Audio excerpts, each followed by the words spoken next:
اونا که در کشورهای خارج رفتن، در کشورهای خارج من اینطور گفتم میتونم که چندین طبقه انسان در کشورهای خارج زندگی میکنن. ما مثال میزنیم همین کشور ایران. یک عده مردمی که در ایران میره از معتادات تقلید میکنن که او آخرش اون معتادی او رو به کجا میرسانه که در زیر پول سید خندان جایز وایه. یک پولی در تهران به نام سید خندان میگه، زیر از او پول کسی جای معتادای.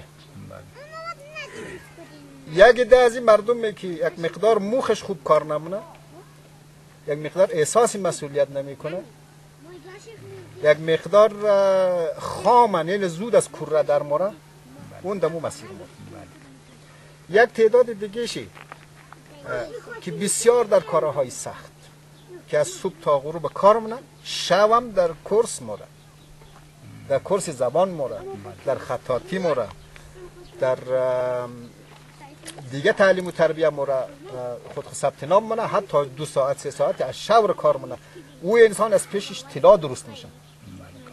اینمی آدم غافلی که فرض مثال موره از یک نفر معتاد تقلید میکنه، اونمو آدم بی‌کفایت، اونمو در هر کجا که بره بی‌کفایته. اونمو آدمی که واقعا موخش طلاییه، در هر سرزمینی که بره او آدم طلاییه. او هیچ گاهی دنبال بدبخت نموره و از بدبخت تقلید نمونه.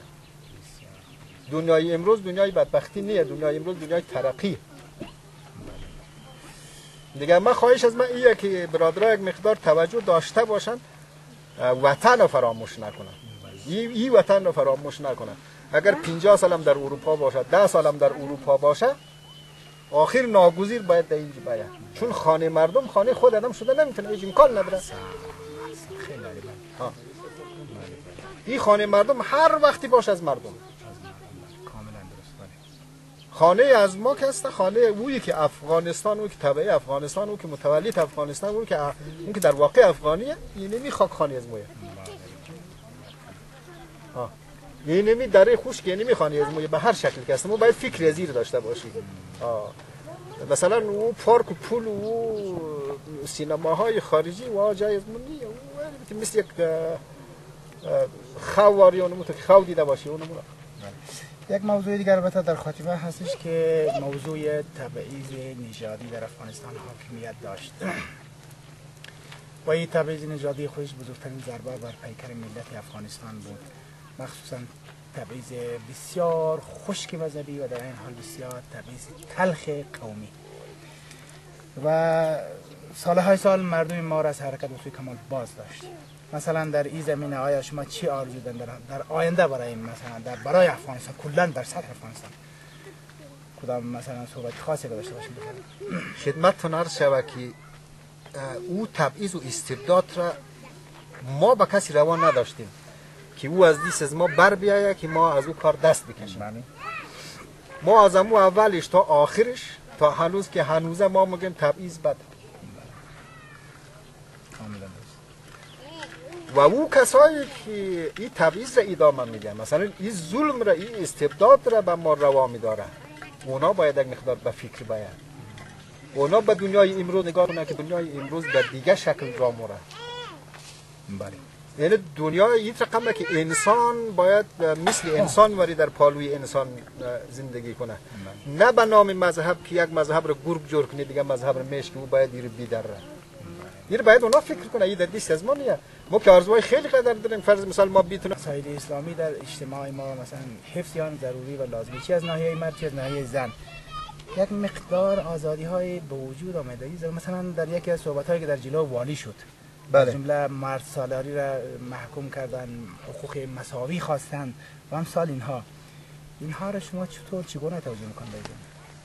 اینطور یک چیز است که آزادی فیته ماندن. این آزادی را اصلا مردم در انحصار خود گرفته. بله. دیدین؟ این مردم این آزادی در انحصار خود گرفته. هر کسی به نفع خود رو تفسیر منه. بله. اما رقمی که دموکراسی رو تفسیر منه. دیده؟ مثلا یک عده از مردم میگه آزادی یعنی می رقمی که خاطر تنبو نداشته. پستکندهش دیگه. بله بله. مثلا خاطر در اختیار شوهر نباشه، یه خودش بخش خود خوب باشه، هم مثل زمین آزادی حیوانی می رقمی که گله گوسفند آزادی داره به این شکل میخواید که او را ما آزادی حساب نمیتونیم بکنیم. آزادی نمیه که حقش ضایع نشود، ظلم به جا سرش نشود، در کنار مرد کار کنه، تلاش کنه، اون دمو شعبه که مرد کنه، اون دمو شعبه زن کار کنه. ولی زن به لباس زن، مرد به لباس زن. چی مرد به لباس مرد و زن به لباس زن دیگه. هر کدام در سایه خودش. هر کس همون در سبک خود خود. این ما بگیم آزادی. دیگه اونو آزادی که تنباز بخلب شد و از نظر از ما آزادی نیه، او ما یک آزادی حیوانی به حساب میاریم که او جامعه ساز نیه، او جامعه را به سوی بدبختی و فساد میکشه.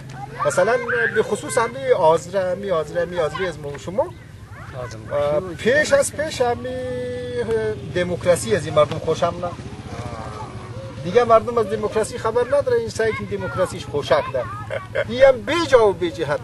در واقع دموکراسی باید از عدالت اجتماعی خودش دموکراسیه. هر از دین اسلام بخش از ما دستور داده که وقتی که تو ظلم نکنی عدالت اجتماعی رعایت کنی، خودش دموکراسیه. دموکراسی به این معنا نیست که لاجه خلوچ کو سپورتا تامون خلوچ کو سپورتا یه خود نشد دموکراسی، اون یه شو فاجعه. نظر از ما اینو میتونه کاملا خیلی تشکر میکنم. خواهش ما از شما خیلی تشکر میکنیم. ان شاء الله که کسی که به دست همه دوستان میرسه ان شاء الله مفید واقع شود و این هم که اینجا حتما میرسه و دست خود شما هم میرسه. ما فعلا مصاحبه را تمام میکنیم و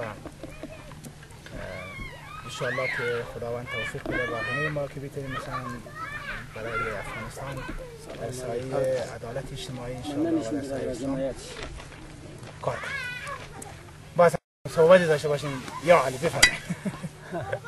خدمت درس شبکه چیزایی که گفتنده بود خود گفتی که از که استاد از این کاری. خب ما خو طبیعتا یک آدمای کوبند و جای ندیده استاد ندیده، آدمایی که ماشاءالله اینطور کم کم را مرا خو زبونش هم جرار را تو بدون لکنت صحبت نظم خود دیگه به تا که یک چیزا نباشه سلام علیکم من صحبت نمیتونی.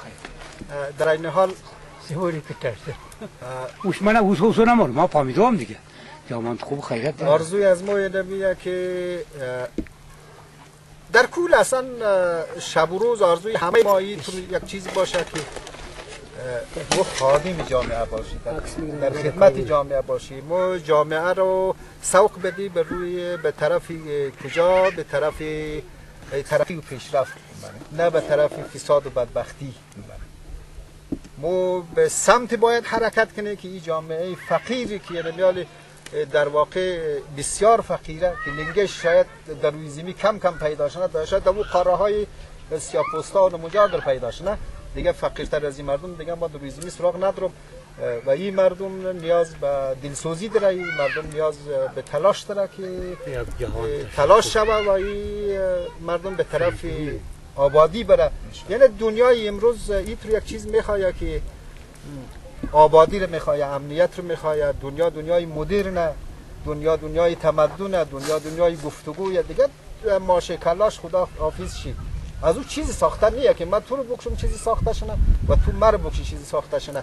اینا اگر یک چیزی ما بین خود ناتقسیم هم داشته باشی این در گفتگو اردیم بهتر حل در اون زمانی که اردیم دیست کلاش شینی. این دنیا باید اینمی قدر باید بفهمه. اینمی به عنوان آخرین پیام است خدمت تو عرض کنم دیگه. آرزوی موفقیت و سرفرازی برای خدا حافظ شما موفق باشید.